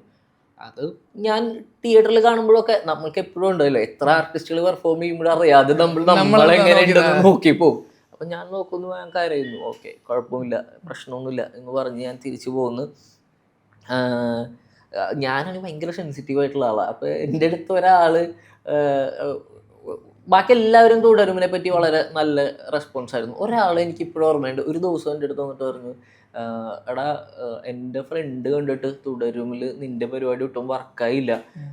അപ്പം ഞാൻ ഇങ്ങനെ ഓക്കെ ഈവൺ അപ്പം എനിക്കതിൽ ഞാൻ കണ്ടു കഴിഞ്ഞപ്പോഴും എനിക്ക് ഭയങ്കര ഹാപ്പി ആയിട്ടുള്ള ഒരു മൊമെന്റ് ആയിരുന്നു. കരഞ്ഞത് ഞാൻ ചെയ്തതിൽ എനിക്കൊരു സന്തോഷം കിട്ടിയിരുന്നു ചെയ്തത് കണ്ടപ്പോൾ. ആരും ശ്രദ്ധിക്കുന്നില്ലെന്ന് അറിയുമെങ്കിലും എനിക്കൊരു സാറ്റിസ്ഫാക്ഷൻ കിട്ടിയിരുന്നു. വന്നിട്ട് പറഞ്ഞു, നിന്റെ കരച്ചിലൊക്കെ ഭയങ്കര ബോറായിരുന്നു കേട്ടോ എന്ന് അവൻ എടുത്തു പറഞ്ഞു. ഞാനപ്പോൾ എൻ്റെ അമ്മ തകർന്നു. കാരണം ഞാൻ അപ്പം എനിക്ക് ഇമോഷണൽ പരിപാടിയൊക്കെ പിടിക്കാൻ പറ്റും എന്നുള്ള നമ്മുടെ വിശ്വാസത്തിലായിരുന്നു ഇരുന്നിരുന്നത്. അത് കഴിഞ്ഞത് അതിൻ്റെ ഡാർക്കുമായിട്ട് 2 ദിവസം നടക്കുന്നു. കുറച്ച് നാൾ കഴിഞ്ഞ് കഴിഞ്ഞപ്പോഴാണ് എനിക്ക് തോന്നുന്നത് ഇത് തിയേറ്റർ റിലീസിൻ്റെ സമയത്താണ് ഇത് പറയുന്നത്. അപ്പോൾ എനിക്ക് അവിടെ ട്രോമ കിടക്കുക. എനിക്ക് ഈ പരിപാടി എന്നെ കൊണ്ട് കരയുന്നത് ഞാൻ ബോറാണ്. ഇപ്പം നമ്മൾ ചില ആക്ടേഴ്സിനെ കേട്ടിട്ടില്ല, അവർ കരയുന്നത് കാണാൻ രസമില്ല എന്ന് പറഞ്ഞു. ഞാൻ അതിൽപ്പെട്ട ആളാണ്. കാരണം ആരും ഇതിനെപ്പറ്റി പറഞ്ഞിട്ടേ ഇല്ല നല്ലതാന്ന്. ഒരാൾ എടുത്ത് പറഞ്ഞു മോശമാണ്, അപ്പൊ ഇത് മോശം ഉറപ്പാ. അത് വിശ്വസിച്ചിരുന്ന് ഒരു ദിവസം എനിക്ക് ഈ പോസ്റ്റ് വരിക, ഒരു ഫേസ്ബുക്കിലൊരു പെൺകുട്ടിയാണ് എഴുതി ഇടുന്നത്. ഇത് വായിച്ചപ്പോഴേക്കും എനിക്ക് ഭയങ്കര ഒരാളെങ്കിലും ഇത് നോട്ട് ചെയ്തല്ലോ എന്ന് പറഞ്ഞ് ഞാൻ സന്തോഷമായിട്ട് ഞാൻ ഇതിൻ്റെ പരിപാടിക്ക് പോകുന്നു. പിന്നെ ഇതിൻ്റെ ട്രോളുകൾ വരാൻ തുടങ്ങി. അത് പിന്നെ അങ്ങോട്ടേക്കൊരു പെട്ടെന്നൊരു റിസപ്ഷൻ അതിന് വന്നു. അതപ്പോൾ ഒരാൾ എഴുതിയിട്ടത് ഒരു മെജോറിറ്റിയുടേതാവുമ്പോഴാണല്ലോ അത് നേരെ. അതിലെന്നെ ഭയങ്കര സർപ്രൈസ് ചെയ്യിച്ചത് എല്ലാവരും താഴെ ഞങ്ങൾ നോക്കി, ഞാനിത് ശ്രദ്ധിച്ചിരുന്നു എന്ന് പറയുമ്പോൾ ഭയങ്കര റെക്കഗ്നൈസേഷനാണ്. അതായത് എനിക്ക് 2 കാരണം തോന്നിയിരുന്നു ആദ്യമൊക്കെ. ഒന്ന് നമ്മളോടുള്ള സ്നേഹം, ആസ് ആൻ ആക്ടർ നമ്മളോടുള്ള സ്നേഹവും. രണ്ടാമത് അങ്ങനെ ശ്രദ്ധിച്ചാൽ നമുക്ക് ചീത്ത കേൾക്കാനുള്ള സാധ്യത കൂടുതലാണ് മോശമാണെങ്കിൽ. അപ്പം അതുകൊണ്ട് ആളുകൾ നമ്മളെ ശ്രദ്ധിച്ചിരുന്നു എന്നും നന്നായി എന്ന് പറയുകയും ചെയ്തത് ഭയങ്കര ആ ട്രോമ മാറി എന്ന് പറയുന്ന പോലെ അത് ഭയങ്കര സന്തോഷമായിരുന്നു. ആരോ ആ പേര് വെറുതെ അയാളുടെ ആളിട്ടതിൻ്റെ ഒരു താങ്ക്ഫുൾ. പിന്നെ പക്ഷെ കുറേ ന്യൂസ് ചാനൽസ് ഒക്കെ എനിക്ക് റിപ്പോർട്ടറൊക്കെ തന്നെ ഇട്ടിരുന്നു എന്ന് തോന്നുന്നു. അത് ഭയങ്കര കുറെ പേര് പിന്നെ സംസാരിച്ചു. അപ്പോൾ നമുക്കിതിൽ ലാലേട്ടനെ കുറിച്ച് ചോദിക്കുകയാണെങ്കിൽ, ഇപ്പോൾ തുടരുമിൽ നിങ്ങളുടെ ഒരു കോമ്പിനേഷൻ്റെ ഒരു സാമ്പിൾ ഞങ്ങൾ കണ്ടു. ഇപ്പോൾ ഹൃദയപൂർവ്വത്തിൽ വരികയാണെങ്കിൽ ഇപ്പം ലാലേട്ടൻ നോക്കിക്കഴിഞ്ഞാൽ ഏതൊരു ആക്ടറിൻ്റെ കൂടെയും അസാമാന്യമായ കെമിസ്ട്രി കൈകാര്യം ചെയ്യുന്ന, ഹ്യൂമർ ചെയ്യുമ്പോൾ വൺ ഓഫ് ദ ബെസ്റ്റ് ആണ് അദ്ദേഹം. അപ്പോൾ അദ്ദേഹത്തിനൊപ്പം ഹ്യൂമർ ചെയ്യുന്നു. നേരത്തെ പറഞ്ഞാൽ ഈ ശകാരിക്കുന്ന തരം ഒരു ക്യാരക്ടറാണ്. അദ്ദേഹത്തിനൊപ്പം ഉള്ളൊരു ഗിവ് ആൻഡ് ടേക്ക് ഒക്കെ എങ്ങനെയായിരുന്നു? ലാലേട്ടൻ ഇതുപോലെ ഞാൻ പെർഫോമൻസ് ഞാൻ കൂടുതലും പ്രാക്ടീസ് ചെയ്യാറുള്ളത് കാഴ്ചയിലൂടെയാണ്. ഞാൻ പഴയ സിനിമകൾ കാണുക എന്ന് പറയുന്ന ഒരു പ്രോസസ്സ് ഭയങ്കരമായിട്ടുണ്ട്. യൂട്യൂബിൽ ചുമ്മാ ഒരുപാട് സിനിമകൾ ഉള്ളതൊക്കെ മലയാളം സിനിമകളൊക്കെ ഇങ്ങനെ കണ്ടുകൊണ്ടിരിക്കുക. അപ്പോൾ നമ്മളെ ഭയങ്കര സർപ്രൈസ് ചെയ്തിട്ടുള്ളതാണ് ലാലേട്ടൻ്റെ നാണം, ലാലേട്ടൻ്റെ ചിരി, ലാലേട്ടൻ കോമഡി ചെയ്യുമ്പോൾ റിയാക്ഷൻസ്, ചമ്മൽ, ഇതൊക്കെ. അപ്പോൾ നമ്മളിലൊക്കെ ഇതിൻ്റെ ട്രേറ്റ്സ് നമ്മൾ കൊണ്ടുവരാൻ സബ് കോൺഷ്യസ്ലി വരുന്ന ഒരു അവസ്ഥയാണ്. ഏതെങ്കിലും ഒരു മൊമെന്റിൽ നമ്മളിൽ വരും. അതെ. അപ്പൊ എൻ്റെ അടുത്ത് ഇതുപോലെ പല ദിലീപേട്ടൻ്റെ ആണെങ്കിലും അല്ലെങ്കിൽ നമ്മൾക്ക് വളരെ ഇഷ്ടമുള്ള ഹരിശ്രീ അശോകൻ, അങ്ങനെ പല ഇന്നസെന്റ്, ഇവരൊക്കെ എനിക്ക് ഭയങ്കര ഇഷ്ടമുള്ള ആക്ടേഴ്സ് ആയതുകൊണ്ട് തന്നെ നമ്മൾക്ക് അറിയാതെ അവരുടെ ചില ടോണുകളൊക്കെ അറിയാതെ, ജഗതി ചേട്ടൻ്റെ ഒക്കെ ടോണുകളൊക്കെ അറിയാണ്ട് മിമിക് ചെയ്യപ്പെടും. പക്ഷെ അത് പ്ലാൻഡ് അല്ല. ഇവിടെ ഇത് ചെയ്യാം എന്നുള്ള പ്ലാൻഡ് അല്ല. ഞാനും ഇത് ഏത് സിനിമയിലാണ് കണ്ടതെന്ന് ചോദിച്ചാൽ പോലും എനിക്ക് അറിയില്ല. ഇപ്പൊ പ്രേമലൂലൊക്കെ മറ്റേ പോടാ അത് പറയുമ്പോഴുള്ള സാധനമൊക്കെ ആ സമയത്ത് അറിയാതെ വരുന്ന സാധനമാണ്. അപ്പോൾ അങ്ങനെ നമ്മൾ കണ്ടു പഠിച്ച ആക്ടറാണ് മോഹൻലാൽ എന്ന് പറയുന്ന ആള്. അപ്പോൾ ലാലേട്ടൻ്റെ കൂടെ പെർഫോം ചെയ്യാന്ന് പറയുന്നത് ഭയങ്കര കംഫർട്ടബിളാണ്. കാരണം ലാലേട്ടൻ നമുക്ക് പറഞ്ഞു തരും ചില സാധനങ്ങൾ. ഇങ്ങനൊരു സാധനം ഇട്ടോ, അവിടെ ആൾക്ക് ഞാനൊക്കെ എപ്പോഴും ഞാൻ എന്ത് പെർഫോം ചെയ്യണം എന്നുള്ള ആലോചനകളില്ല. അപ്പോൾ അവിടെ ലാലേട്ടൻ്റെ പെർഫോമൻസ് അല്ലാതെ നമ്മളിങ്ങനെ ചെയ്ത് കഴിഞ്ഞ് കഴിഞ്ഞാൽ നമ്മളെ ശ്രദ്ധിക്കപ്പെടുന്നു, നമുക്ക് വർക്കൗട്ട് ആവും എന്നൊക്കെ പറയുന്ന സാധനങ്ങൾ വരെ പറയും.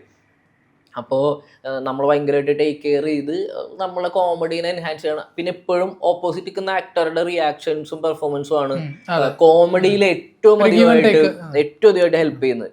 അത് എന്നെ ഏറ്റവും കൂടുതൽ ഹെൽപ്പ് ചെയ്തിട്ടുള്ളത് ലാലേട്ടൻ്റെ ഈ സിനിമയിലെ പെർഫോമൻസ് ഭയങ്കര കോമഡി പരിപാടികളാണ് കൂടുതൽ, ഞങ്ങൾ തമ്മിൽ പ്രത്യേകിച്ചും. അപ്പോൾ അത് ഭയങ്കര ഹെൽപ്ഫുൾ ആയിരുന്നു. ലാലേട്ടൻ്റെ കൂടെ തുടരും തൊട്ട് ട്രാവൽ ചെയ്ത ഒരാളാണ് സംഗീത്. ലാലേട്ടൻ്റെ കരിയറിൽ പല ഭാഗങ്ങൾ നോക്കിക്കഴിഞ്ഞാലും അദ്ദേഹം ഒരുപാട് അനാവശ്യ ട്രോളുകളും നെഗറ്റിവിറ്റിയും അല്ലെങ്കിൽ ബോഡി ഷേമിങ് ജോക്കുകളൊക്കെ അദ്ദേഹത്തിന് നേരിടേണ്ടി വന്നിട്ടുണ്ട്. പക്ഷെ അദ്ദേഹം അതെല്ലാം വളരെ ലൈറ്റായിട്ട് അദ്ദേഹത്തിൻ്റെ ഒരു രീതിയിൽ പറഞ്ഞാൽ എന്താ മോനെ എന്നുള്ള രീതിയിൽ അദ്ദേഹം അതിനെ തട്ടിവിടാറുണ്ട്. Being Mohanlal is not easy എന്ന് നമ്മൾ പലപ്പോഴും പറയാറുണ്ട്. അദ്ദേഹത്തിന് ഓരോ ദിവസവും അദ്ദേഹം കടന്നു പോകുന്നത് അങ്ങനെയാണ്. ഈ ലാലേട്ടനൊപ്പമുള്ള ഈ ട്രാവലിൽ അദ്ദേഹം ഈ നെഗറ്റിവിറ്റിയൊക്കെ എങ്ങനെയാണ് ഹാൻഡിൽ ചെയ്യുന്നതെന്ന് സംഗീത് കണ്ടിട്ടുണ്ടോ? ലാലേട്ടൻ ഭയങ്കര കാമാണ്. പ്രശ്നങ്ങളിൽ ഇൻവോൾവ് ആവാൻ ഇഷ്ടമല്ലാത്ത, ഭയങ്കര ലിവ് ഇൻ ദ മൊമെന്റ് എന്ന് പറയുന്ന ആ ഒരു സ്പിരിച്വൽ സൈഡുള്ള ആളാണ്. അതിന് വേണ്ടിയിട്ട് വിഷമിക്കാൻ പോലും ഇഷ്ടമില്ലാത്ത ആളെന്ന് പറയാം നമുക്ക് വേണമെങ്കിൽ, ദേഷ്യപ്പെടാൻ പോലും അല്ല. കാരണം എനിക്കിപ്പോഴും ഓർമ്മയുണ്ട് ഷാജിയൻ കരുണിൻ്റെ ഡെത്ത്, ആ സംഭവത്തിനോട് ഏകദേശം തൊട്ട് മുമ്പ് ആൾക്ക് സീരിയസ് ആകുന്നു. സീരിയസ് ആയി കഴിയുമ്പോഴേക്കും ലാലേട്ടൻ വന്ന് ഞങ്ങളുടെ അടുത്ത് ഇങ്ങനെ ഇരിക്കുകയാണ്. ഇങ്ങനെ ഇരുന്നിട്ട് ലിറ്ററലി ഞാൻ ഫസ്റ്റ് ടൈം റിയൽ ലൈഫിൽ മോഹൻലാൽ എന്ന് പറയുന്ന ആൾ ഹേർട്ടായിട്ട് ഞാൻ കണ്ടു. വയ്യ എന്നൊക്കെ പറഞ്ഞ സച്ചിൻ സാറിനോട് പറഞ്ഞ് നമ്മൾ അദ്ദേഹത്തെ ഇങ്ങനെ നോക്കിക്കൊണ്ടിരിക്കുന്നതുകൊണ്ട് തന്നെ ആളുടെ മൂഡ് മാറുന്നതും വിഷമിക്കുന്നതൊക്കെ കാണാൻ പറ്റും. ആള് മൂഡ് ഔട്ട് ആവുന്നു. അപ്പം അടുത്ത ഷോട്ട് എടുക്കണം. ഞാൻ പെട്ടെന്ന് കണ്ടു ഭയങ്കര സ്വിച്ചിൽ ലാലേട്ടൻ വന്നിട്ട് വേറെ എന്തോ ഒരു തമാശ. ഞാനപ്പോൾ ഇത് ലാലേട്ടൻ വരുന്നതിന് മുമ്പ് ഞാൻ എന്തോ ഒരു തമാശ അങ്ങോട്ട് പറഞ്ഞുകൊണ്ടിരിക്കുക, ഇങ്ങനെ ഒരു സംഭവം നടന്നു എന്ന് പറഞ്ഞിട്ട്. അപ്പം അതിനെ ആണല്ലേ എന്ന് പറഞ്ഞപ്പോഴേക്കും ഞാൻ എന്താണോ സാധാരണ ഉള്ള റിയാക്ഷൻ ഇല്ലല്ലോ എന്ന് പറഞ്ഞിട്ടാണ് പെട്ടെന്ന് ഇതിൽ നിന്ന് ഷിഫ്റ്റായിട്ട് ഷാജി സാറിൻ്റെ ഇങ്ങനെ ഇതിനെപ്പറ്റി പറയുന്നത്, ആരോഗ്യനിലനെ പറ്റിയിട്ട്. ആള് ഡിസ്റ്റർബ്ഡ് ആണ്, നമുക്കൊരു 2 സെക്കൻഡ് ആ ഡിസ്റ്റർബൻസ് കാണാം. 3rd സെക്കൻഡിൽ എന്നോട് തിരിഞ്ഞിട്ട് നീ നേരത്തെ എന്താ പറഞ്ഞത്, അപ്പം അതിലേക്ക് വന്നു. അപ്പം അതെനിക്കൊരു തരം പ്രിപ്പയർ ചെയ്യാണ്.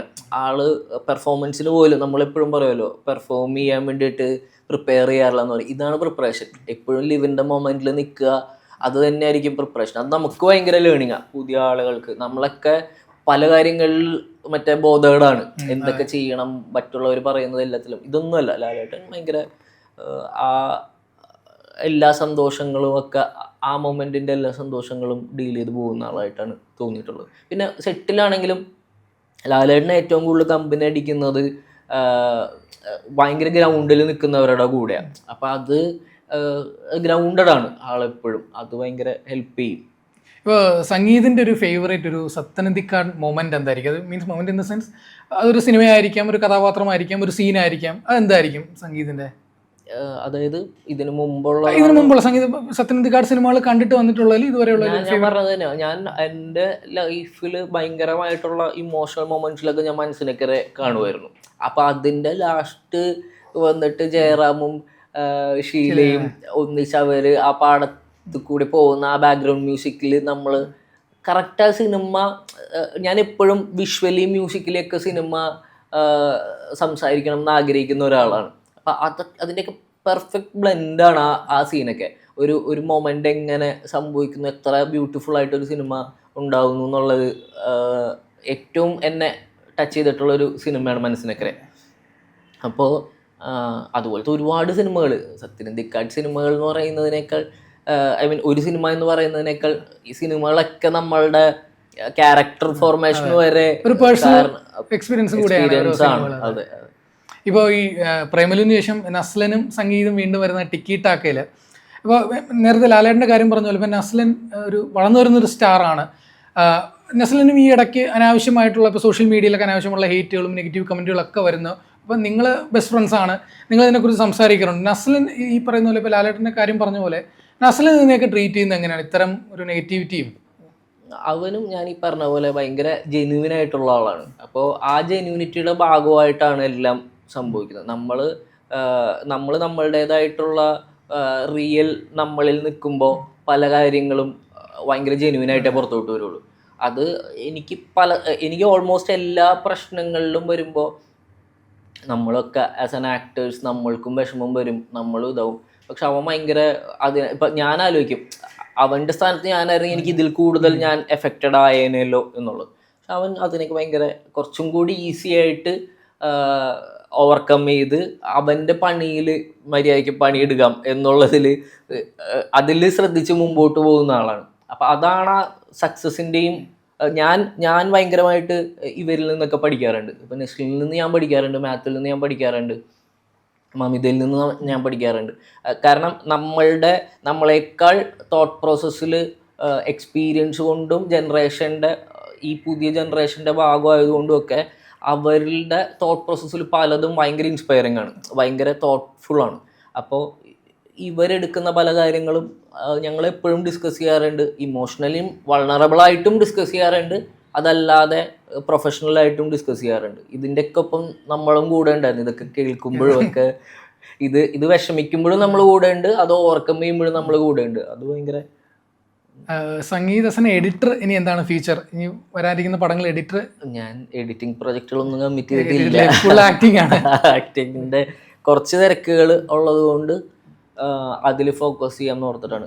കാരണം ഇനിയിപ്പോൾ ഇതിൽ കുറച്ച് ക്ലച്ച് പിടിച്ച സ്ഥിതിക്ക് കുറച്ച് ശ്രദ്ധിക്കണം. അല്ലെങ്കിൽ നമ്മൾ ഇതിൽ ടൈമും നമ്മുടെ എഫേർട്ട് ഇട്ടില്ലെങ്കിൽ ചിലപ്പോൾ അത് കറക്റ്റായിട്ട് വരില്ല. ഇപ്പോൾ മറ്റേ പണിയിലാണെങ്കിലും, ഇപ്പോൾ എഡിറ്റിങ്ങിന് ഇരിക്കുകയാണെങ്കിൽ പോലും നമ്മളെ ഒരാളെ എഡിറ്റിങ് ഏൽപ്പിച്ചിട്ട് അവർ ബുദ്ധിമുട്ടേണ്ടി വരുന്ന ഒരവസ്ഥ വരരുത്. അതല്ല, നമുക്കൊരു ക്രിയേറ്റീവ് സ്പേസ് വേണമല്ലോ, വേണം. തോട്ട്സും ചിന്തകളും കൊണ്ട് മാത്രമേ വർക്ക് നന്നായിട്ട് പ്രൊഫഷണലി നന്നായിട്ട് മുമ്പോട്ട് പോകാൻ പറ്റുള്ളൂ. അപ്പോൾ അത് രണ്ട് സ്ഥലത്തും ബാധിക്കരുത്. അതുകൊണ്ട് പിന്നെ ഓൾസോ ഞാൻ ലിറ്റിൽ മിസ് റാവുത്തറിൽ ഒരു സ്റ്റേറ്റ് അവാർഡ് കിട്ടി. ആ സിനിമ റെക്കഗ്നൈസ് ചെയ്യപ്പെട്ടപ്പോൾ എനിക്ക് അവിടെ ഒരു മാർക്ക് ഉണ്ടാക്കണമെന്നുണ്ടായിരുന്നു. ആ മാർക്ക് ഉണ്ടാക്കി. ഇനിയിപ്പോൾ അവിടെ ഡെസ്പറേറ്റ് ആവണ്ട, അവിടെ നമ്മളിനി നമ്പേഴ്സ് കൂട്ടുന്നതിനേക്കാൾ ക്വാളിറ്റി കണ്ടൻസ് ചെയ്യുക എന്ന് പറയുന്ന ഒരു അവസ്ഥയിലേക്ക് എത്തി. ഞാൻ ആക്ടിങ്ങിലും പ്രേമിലും അങ്ങനെ തന്നെയാണ് എന്നെ ഷിഫ്റ്റ് ചെയ്തത്. വലിയൊരു ആക്സെപ്റ്റൻസ് കിട്ടിയപ്പോൾ ഇനിയിപ്പോൾ പൈസയോ നമ്പർ ഓഫ് സിനിമകളോ ഒന്നുമല്ല, ഇനി ക്വാളിറ്റി കണ്ടൻസ് മാക്സിമം അറ്റ്ലീസ്റ്റ് നമുക്കെങ്കിലും ഇഷ്ടപ്പെടുന്ന കൺവിക്ഷനുള്ള സിനിമകൾ ചെയ്യുക എന്നുള്ള ചൂസിങ്ങിലേക്ക് എത്തിയിരുന്നു. ഇപ്പോൾ ഹൃദയപൂർവ്വത്തിൻ്റെ കാര്യം പറയുകയാണെങ്കിൽ, ഹൃദയപൂർവ്വം പുറത്തിറങ്ങുന്ന സമയത്ത് മലയാളികൾക്കുള്ളൊരു ഒരു ചെറിയൊരു പെയിൻ അല്ലെങ്കിൽ വിഷമം എന്നൊക്കെ പറയുന്നത്, ഇപ്പോൾ ഇന്നസെൻ്റ്, മാമുക്കോയ, KPS ലളിത പോലുള്ള സത്യനന്ദിക്കാട് സാറിൻ്റെ സ്ഥിരം സെറ്റ് ഓഫ് ആക്ടേഴ്സ് ഈ സിനിമയിൽ ഇല്ല എന്നുള്ളതാണ്. അപ്പോൾ നിങ്ങൾ സെറ്റിലിരിക്കുന്ന സമയത്ത് നിങ്ങൾ പരസ്പരം സംസാരിക്കുന്നുണ്ടോ? അവരൊക്കെ ഉണ്ടായിരുന്നെങ്കിൽ എന്തോരം എക്സ്പീരിയൻസ്, കഥകൾ കേൾക്കാമായിരുന്നു. ഞാനതാ പറഞ്ഞു, ഞാൻ ഏറ്റവും കൂടുതൽ കേട്ടിട്ടുള്ളത് ഇവരുടെ കഥകളാണ്. ഈ പറഞ്ഞവരുടെയൊക്കെ, പ്രത്യേകിച്ച് ഇന്നസെൻറ്റിൻ്റെയൊക്കെ കഥകളാണ് നമ്മൾ കേട്ടുകൊണ്ടിരിക്കുന്നത്. അപ്പോൾ ഭയങ്കര വലിയ എക്സ്പീരിയൻസ്. അതായത് സത്യൻ സാറൊക്കെ അസിസ്റ്റൻ്റ് ആയിരുന്ന സമയത്ത്, ലാലേട്ടനൊക്കെ തുടങ്ങിയിരുന്ന സമയത്ത് അവരുടെ സീനിയേഴ്സിൻ്റെ കഥ തുടങ്ങി ഈ ലാസ്റ്റ് ജനറേഷനിലുള്ള ഇന്നലെ വരെയുള്ള കഥകളാണ് നമ്മൾ അവിടെ കേട്ടുകൊണ്ടിരിക്കുന്നത്. അത് ഇവരാണെങ്കിൽ, ഞാനൊക്കെ കുറച്ച് മെമ്മറി പ്രശ്നമുള്ള ആളാണ്. എനിക്കിപ്പോൾ ഒരു കാര്യം ഓർത്തെടുത്ത് പറയാൻ പാടില്ല. ഇവർ അത്രയും വർഷങ്ങൾ മുമ്പുള്ള കഥകൾ വരെ ഓർത്ത് അതിൻ്റെ എല്ലാ രസത്തോടും കൂടെ ഇവർക്കൊരു കഥ പറച്ചിൽ കഴിവ് തന്നെ ഉണ്ട്. അപ്പം അതിലാണ് ഇവർ സംസാരിക്കുന്നതൊക്കെ. അപ്പം അതിൽ ഇവരെ പറ്റിയിട്ടൊക്കെ പറയുമ്പോൾ അവരന്ന് ചെയ്തിരുന്ന കാര്യങ്ങളും അവർ എടുത്തിരുന്ന ആറ്റിറ്റ്യൂഡുകളൊക്കെ തമാശകളും കുറേ ഉണ്ട്, അല്ലാത്ത സീരിയസ് ആയിട്ടുള്ള കാര്യങ്ങളൊക്കെ ഭയങ്കര എനിക്ക് സിമ്പിളായിട്ട് മറ്റേ മാസ്റ്റർ ക്ലാസ് കിട്ടി എന്ന് പറയണ പോലെ ഫ്രീ ആയിട്ട് ഇവിടെ പോയിട്ട്. അപ്പോൾ അതുകൊണ്ട് ഈ സിനിമ ഒരു രീതിയിലും നമ്മൾക്ക് ഇതിൻ്റെ റിസൾട്ടോ മറ്റു കാര്യങ്ങളോ ഒന്നുമല്ല. ഞാൻ ആ സെറ്റിൽ ഇരുന്ന ഞാൻ ഏറ്റവും കൂടുതൽ പ്രോസസ്സ് എൻജോയ് ചെയ്ത സിനിമ ഇതാണ്. അത് പ്രോസസ്സ് കൊണ്ട് മാത്രമല്ല, പ്രോസസ്സിൻ്റെ ബാക്കിലുണ്ടായിരുന്ന ഒരുപാട് ഇവരുടെ കോൺവെർസേഷൻസ് ഭയങ്കര ഓവർവെൽമിംഗ് ആയിട്ടുള്ള കാര്യങ്ങളാണ്. അത് എപ്പോഴും ഇങ്ങനെ മാർക്ക് ചെയ്ത് എഴുതിയിട്ട്. ഇപ്പോൾ എഡിറ്റിങ്ങിൻ്റെ കാര്യം നേരത്തെ ചോദിച്ചപ്പോൾ സംഗീതത്തിന് ഇപ്പോൾ ആസ് എൻ എഡിറ്റർ ഒരുപാട് അത്ഭുതപ്പെടുത്തിയൊരു സിനിമ ഏതാണ്? ഒരു എഡിറ്റ് കണ്ടിട്ട് ഇതുപോലെ നമുക്കൊരു സിനിമ ചെയ്യണം, അല്ലെങ്കിൽ ഗംഭീര എഡിറ്റ് എന്നൊക്കെ സംഗീതത്തിന് തോന്നിയൊരു സിനിമ ഏതായിരിക്കും പെട്ടെന്ന് ഓർത്തെടുക്കാൻ പറ്റുന്നത്? എനിക്ക് മാഗ്നോളിയ ഭയങ്കര ഇഷ്ടമുള്ള സിനിമയാണ്. ഒരു അതർ ലാംഗ്വേജ് സിനിമ അല്ലെങ്കിൽ എറ്റേണൽ സൺഷൈനിലേക്ക് നോൺ ലീനിയർ പാറ്റേൺ ഒക്കെ ഭയങ്കര സർപ്രൈസിങ് ആയിട്ടുള്ള, എന്നിട്ടും ആ ഇമോഷൻസ് നമ്മളെ എവിടേക്കോ കുറച്ച് എഡിറ്റ് ലൗഡാണ് ആ സിനിമയിലൊക്കെ. അപ്പോൾ എന്നിട്ടും നമ്മൾക്ക് ആ പാറ്റേൺസ് ഇഷ്ടപ്പെടുക എന്ന് പറയുന്നത്, മലയാളത്തിൽ ഇപ്പോൾ പറയുകയാണെങ്കിൽ എനിക്ക് അങ്കമാലി ഡയറീസ് ഒക്കെ ഭയങ്കര, സിറ്റി ഓഫ് ഗോഡ് കണ്ടപ്പോൾ എന്തൊരു ഹൈ ആണോ കിട്ടിയത് അത് തന്നെ എനിക്ക് തിയേറ്ററിൽ അങ്കമാലി കണ്ടപ്പോഴും കിട്ടിയിരുന്നു. അങ്ങനെ ഒരുപാട് സിനിമകൾ ഉണ്ട്. പിന്നെ ഇതിപ്പോൾ എഡിറ്റ് ലൗഡായിട്ടുള്ളതാണെങ്കിലും അല്ലാതെ ഭയങ്കര സീംലെസ് ആയിട്ടുള്ള ഭയങ്കര സ്മൂത്ത് ആയിട്ടുള്ള എഡിറ്റുള്ള സിനിമകളും ഒക്കെ, ഭയങ്കര സ്ലോ പേസ്ഡ് സിനിമകളും ഒക്കെ ഇഷ്ടമുള്ള ആളാണ് ഞാൻ. ഇപ്പോൾ നായകനായിട്ട് അടക്കമുള്ള സിനിമകൾ വരുന്നു. ഇനി അടുത്തൊരു പ്രോജക്റ്റുകൾ ഏതൊക്കെയാണ് ഇനി ഇമ്മീഡിയറ്റ്ലി വരാനിരിക്കുന്നത്? ഞാനിപ്പോൾ നെക്സ്റ്റ് ചെയ്യുന്നത് ഇതുപോലെ ലീഡായിട്ട് ചെയ്യുന്ന മെഡിക്കൽ മിറാക്കിൾ എന്ന് പറഞ്ഞ വലിയ ചെവിയൊക്കെ ആയിട്ടുള്ള ഒരു പോസ്റ്റർ റിലീസ്. അതൊരു സൂപ്പർ ഹീറോ പരിപാടി എന്ന് പറയാൻ, സൂപ്പർ ഹീറോ എന്ന് പറയാൻ പറ്റുമെന്ന് എനിക്കറിയില്ല, ഒരു സൂപ്പർ ഹ്യൂമൻ എന്ന് പറയുന്ന ഇതാണ്. അപ്പോൾ ഒരാളുടെ ചെവിയുടെ, അതിൽ പറയുന്ന പോലെ തന്നെ ചെവിയുടെ പവറാണ്. ഹ്യൂമർ തന്നെ ആയിരിക്കും ബേസ്? എപ്പോഴും ഹ്യൂമർ എന്ന് പറയാൻ പറ്റില്ല, ഹ്യൂമർ ഉണ്ട്, പക്ഷെ ഒരു ഫാന്റസി ത്രില്ലർ എന്ന് പറയുന്ന ഒരു കാറ്റഗറിയിൽ വരുന്ന സിനിമയാണ്.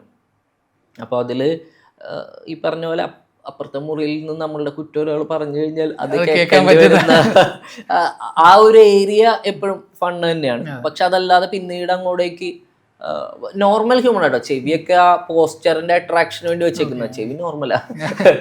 അപ്പോൾ ഐഡിയ കൺവേ ചെയ്യാൻ വേണ്ടിയിട്ട് മാത്രം പോസ്റ്റർ ഐഡിയയുടെ ഭാഗമായിട്ട് ചെയ്തതാണ്. പിന്നീട് ഒരുപാട് ഫിക്ഷണൽ ആയിട്ടുള്ള എക്സൈറ്റ്മെന്റുകൾ റിയൽ ഹ്യൂമൻസിന്റെ ഇടയിൽ തന്നെ നടക്കുന്ന കുറെ എക്സൈറ്റ്മെന്റുകൾ ആ സിനിമയിൽ ഉണ്ടാവും. അത് ഡയറക്റ്റ് ചെയ്യുന്നത് സാമർത്ഥ്യ ശാസ്ത്രം എന്നൊക്കെ പറഞ്ഞ കരിക്കിന്റെ സീരീസ് ചെയ്ത ശ്യാമിനാണ്. എഴുതിയേക്കുന്നത് നിലിൻ സാൻഡ്രയാണ്.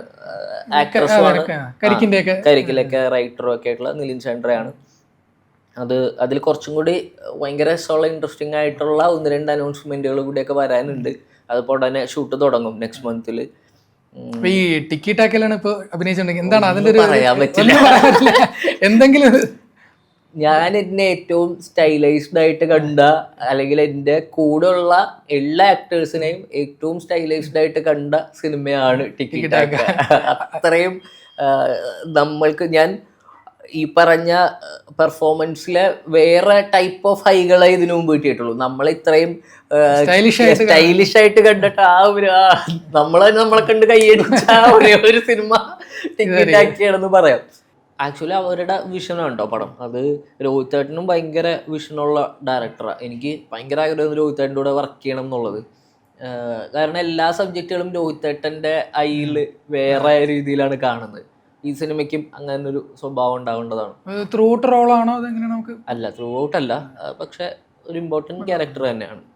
ഇപ്പോൾ മമിതയായിട്ടൊരു സിനിമ വരാൻ പോകുന്ന ആഷിഖ് ഉസ്മാൻ പ്രൊഡക്ഷൻസിൽ, അപ്പോൾ ഞാൻ അദ്ദേഹത്തോട് സംസാരിച്ചപ്പോൾ ഇതൊരു റൊമാൻറ്റിക് സിനിമയാണെന്നാണ് അദ്ദേഹം പറഞ്ഞത്, ആഷിഖ് ഉസ്മാൻ പറഞ്ഞത്. അപ്പോൾ അതിനെക്കുറിച്ച് നമുക്ക് ഇപ്പോൾ പറയാൻ പറ്റുന്ന അത് ആക്ച്വലി ഭയങ്കര തമാശയാണ്. ഞങ്ങൾ ഭയങ്കര ബ്രദർ സിസ്റ്റർ അഫെക്ഷനുള്ള ആളുകളാണ്. ഞങ്ങളുടെ ഏറ്റവും വലിയ ക്യൂരിയോസിറ്റി അതാണ്. അപ്പോൾ ഞാൻ റെഡിറ്റിലൊക്കെ വായിച്ചായിരുന്നു 1-2 ഇത്, ഇവര് ബ്രദർ സിസ്റ്റർ ആണെന്ന് പറഞ്ഞിട്ട്. പക്ഷേ ഇത് ഞങ്ങൾ ജീവിക്കല്ല. അതിൻ്റെതായിട്ടുള്ള അത് ആ സിനിമയ്ക്കും അങ്ങനെ ഭയങ്കര പ്രോപ്പർ റൊമാൻസിനെ ഡ്രൈവ് ചെയ്യുന്നതിനേക്കാൾ ഒരു ഫ്രണ്ട്ഷിപ്പിലൂടെ പോയി, എന്നാൽ അതിൻ്റെ ഇവരുടെ ക്യാരക്ടേഴ്സിന് ഒരു കപ്പിൾ സ്വഭാവം ഉണ്ടെന്നുള്ളത്, അല്ലെങ്കിൽ അതിലേക്ക് എത്തും എന്നുള്ളത് മാത്രമേ ഉള്ളൂ. പക്ഷെ അതല്ലാതെ രണ്ടുപേരുടെ ഏറ്റവും പ്രോപ്പറായിട്ടുള്ള, ഇപ്പോൾ ഞാനും നെസ്ലിനും പ്രേമലൂല് എങ്ങനെയായിരുന്നോ ആ വൈബായിരിക്കുള്ളൂ ഇതിനകത്ത് വരുമ്പോൾ ഞങ്ങൾ തമ്മിലുണ്ടാവുക. ഇപ്പൊ മമിത എന്ത് പറഞ്ഞു ഇങ്ങനെ ഒരു പെയറായിട്ട് വരുന്നു എന്ന് പറഞ്ഞു? അല്ല, ഞങ്ങൾക്ക് രണ്ടുപേർക്കും അതിൻ്റെതായിട്ടുള്ള എല്ലാ കൺഫ്യൂഷൻസും ഒക്കെ ആദ്യം ഉണ്ടായിരുന്നു. പിന്നെ ആ സിനിമയുടെ ഒരു ജെനുവിനിറ്റി ഉണ്ട്. ആ ജെനുവിനിറ്റിയിൽ ഞാൻ ഈ പറഞ്ഞ പോലെ സിനിമ ട്രാവൽ ചെയ്യുമ്പോഴൊക്കെ നമ്മളുടെ അങ്ങനെ നമ്മൾക്ക് കംഫർട്ടബിൾ അല്ലാത്ത ഒരു ഇമോഷൻസും അതിനകത്ത് ഹാൻഡിൽ ചെയ്യേണ്ടി വരുന്നില്ല. അപ്പോൾ ആ സിനിമ ചെയ്യാം എന്നുള്ളത് കുറേ ഡിസ്കഷൻസിനും കൺഫ്യൂഷൻസിനും ഒക്കെ ഒടുവിൽ തന്നെ എടുത്ത ഡിസിഷൻ ആയിരുന്നു. പക്ഷെ അത് എടുത്തത് ഭയങ്കര റൈറ്റ് ആണെന്നൊക്കെ ഇപ്പോൾ തോന്നുന്നുണ്ട്. കാരണം ഞങ്ങൾ റിയൽ ലൈഫിൽ ഭയങ്കര ബഡ്ഡി പേഴ്സാണ്, ഭയങ്കര എൻജോയ് ചെയ്ത് തമാശകളും എല്ലാ അലമ്പുകളും ഉണ്ടാക്കുന്ന ആൾക്കാരാണ് രണ്ടുപേരും. അപ്പോൾ അത് സ്ക്രീനിലേക്ക് എത്തിക്കാൻ ഭയങ്കര ഹെൽപ്പ് ചെയ്യുന്നൊരു സിനിമയായിരിക്കും അതെന്ന് ഉറപ്പാണ്. അതിനൊരു റോം കോം സ്വഭാവം ഉണ്ടെന്നുള്ളത് വിളിച്ചാൽ ഞങ്ങളുടെ വൈബ് റീക്രിയേറ്റ് ചെയ്യുക. പിന്നെ അതൊക്കെ അവസാനം എൻഡ് ഓഫ് ദ ഡേ നമ്മൾ അതിലാണ് തീരുമാനം എടുത്തത്. ഒന്നുമില്ലെങ്കിൽ നമുക്ക് രണ്ടുപേർക്ക് ഒരുമിച്ച് പെർഫോം ചെയ്യാം, ആ സമയത്ത് അടിച്ചു പൊളിക്കാം എന്നുള്ള തീരുമാനത്തിലാണ് ആ സിനിമ ചൂസ് ചെയ്യുന്നത്. അപ്പോൾ ആ സിനിമയുടെ ഒരു ജെനുവിനിറ്റി ഭയങ്കര ഹെൽപ്പ് ചെയ്യും എന്ന് തോന്നുന്നു. വേറെ കാണുമ്പോൾ നിങ്ങളും ഹാപ്പി ആവും തോന്നുന്നു. ഈ പ്രേമലു തമിഴിലും തെലുങ്കിലും അടക്കം വലിയ സക്സസ് ആയ ഒരു സിനിമയാണ്. അപ്പോൾ അതർ ലാംഗ്വേജസിൽ നിന്നൊക്കെ ഓഫേഴ്സ് ഒക്കെ വരുന്നുണ്ട്, ഇപ്പോൾ കോളുകളൊക്കെ വരുന്നുണ്ട്. പക്ഷെ അങ്ങനെ ഭയങ്കര നമ്മൾക്കും നമ്മളെയും എക്സൈറ്റ് ചെയ്യിക്കുന്ന പ്രൊജക്റ്റുകളൊന്നും വന്നിട്ടില്ല ഇതുവരെ. 1-2 ഡിസ്കഷൻസ് ഇങ്ങനെ നടക്കുന്നുണ്ടെന്നുള്ളത് മാത്രമേ ഉള്ളൂ. നമ്മൾ അത് പക്ഷേ എനിക്കറിയില്ല അവരവസാനം നമ്മൾ ചൂസ് ചെയ്യുന്നുള്ളൂ. അതൊക്കെ വന്നു കഴിഞ്ഞാൽ നമ്മൾ തന്നെ ഭയങ്കര ഹാപ്പി ആവുന്ന 1-2 പരിപാടികളൊക്കെ ഉണ്ടെന്നുള്ളതേ ഉള്ളൂ. ഫൈനലി ഒന്നും പറഞ്ഞിട്ടില്ല. എന്തായാലും ഹൃദയപൂർവ്വം എല്ലാവരുടെയും ഹൃദയം കീഴടക്കട്ടെ. അമൽ ഡേവിസിനെ പോലെ തന്നെ ഇതിലെ ജെറി എന്ന് പറയുന്ന ക്യാരക്ടറും എല്ലാവരുടെയും ഒരു ഫേവറേറ്റ് ആവട്ടെ. ഇതിൽ all the best. Thank you.